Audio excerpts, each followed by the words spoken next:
வணக்கம் நண்பர்களே. கேளக்கீர் சித்தரை நீங்கள் தரிசிக்க விரும்புகிறீங்க அல்லது அவரோட இருப்பை நீங்கள் உணரணும் அப்படின்னு நினச்சிங்கன்னா, அதற்காக நீங்கள் பிரம்ம முகூர்த்தத்தில் அவரை அழைக்க வேண்டும்.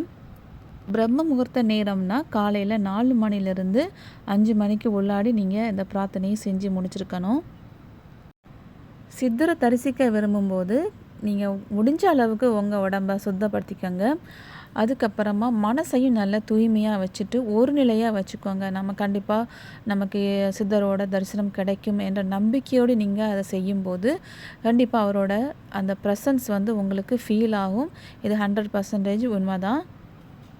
பிரம்ம முகூர்த்தத்தில் நீங்கள் எந்த ஒரு வழிபாட்டை வச்சுருக்கும் போது சித்தரோட வழிபாட்டு மட்டும் இல்லாமல் நீங்கள் எந்த ஒரு தெய்வத்தை வழிபடுபவராக இருந்தாலும் அந்த நேரத்தில் எழும்பி நீங்கள் வழிபடும்போது உங்களுடைய பிரார்த்தனைகள் விரைவில் நிறைவேறதை கண்கூட நீங்கள் பார்க்கலாம். ஒரு சிலருக்கு அதிகாலையிலேயே பிரம்ம முகூர்த்தத்தில் எழுந்து வழிபட முடியாதவங்களாக இருக்கலாம். ஒருவேளை அவங்களுக்கு வயதின் காரணமாக எழுந்திருக்க முடியாமல் இருக்கலாம், இல்லைன்னா நோய்வாய்ப்பட்டு இருக்கலாம், இல்லை வேறு பல காரணங்கள் கூட இருக்கலாம். ஸோ அப்படிப்பட்டவங்க எங்களாலையும் இந்த மாதிரி ஒரு சிறப்பான ஒரு நேரத்தில் எங்களுக்கு வழிபாடு செய்யணும் அப்படின்னா எந்த நேரத்தை நாங்கள் சூஸ் பண்ணுறதுன்னு கேட்டிங்கன்னா அதுக்கும் ஒரு சிறப்பான நேரம் இருக்குது.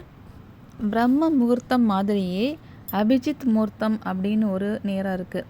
இந்த நேரத்தில் நீங்கள் உங்களோட வழிபாட்டை வச்சிங்கன்னா கண்டிப்பாக சித்தரோட தரிசனம் உங்களுக்கு கிடைக்கும். அபிஜித் நேரம் அப்படின்னா சூரியன் உதயமாகி 6 மணி நேரம் கழித்து, அதாவது எக்ஸாக்டாக நம்ம சொல்லணும்னு பார்த்தீங்கன்னா நண்பகல் 11:45 12:15 வரைக்கும், அதாவது 11:45 12:15 வரைக்கும் இந்த நேரம், இந்த 30 நிமிடங்கள் இருக்குல்ல, அதுதான் அபிஜித் முகூர்த்தம்னு சொல்கிறாங்க. ஸோ அந்த நேரத்தில் நீங்கள் உங்களோட வழிபாட்டை செஞ்சு சித்தரை தரிசிக்கலாம். இந்த நேரம் சித்தரை தரிசிக்க மட்டும் இல்லாமல் மற்ற தெய்வங்களை வணங்கவும், இல்லை உங்களுக்கு வேறு விதமான நல்ல செயல்களை செய்யணும், ஏதாவது ஒரு நல்ல விஷயத்தை நீங்கள் ஸ்டார்ட் பண்ணணும் அப்படின்னு நினச்சா கூட இந்த நேரத்தில் நீங்கள் தொடங்கினா உங்களுக்கு அது ரொம்ப சிறப்பாக இருக்கும். ஸோ இந்த பிரம்ம முகூர்த்தத்தில் எழுந்திருக்க முடியலை அப்படிங்கிறவங்க அபிஜித் முகூர்த்தத்தில் நீங்கள் இந்த பிரார்த்தனையை நீங்கள் செய்யலாம். நீங்கள் ட்ரை பண்ணி பாருங்கள். உங்களுக்கு சித்தரோடைய தரிசனம் கிடைச்சா நீங்கள் கமெண்ட்ஸில் தெரிவிங்க. நன்றி.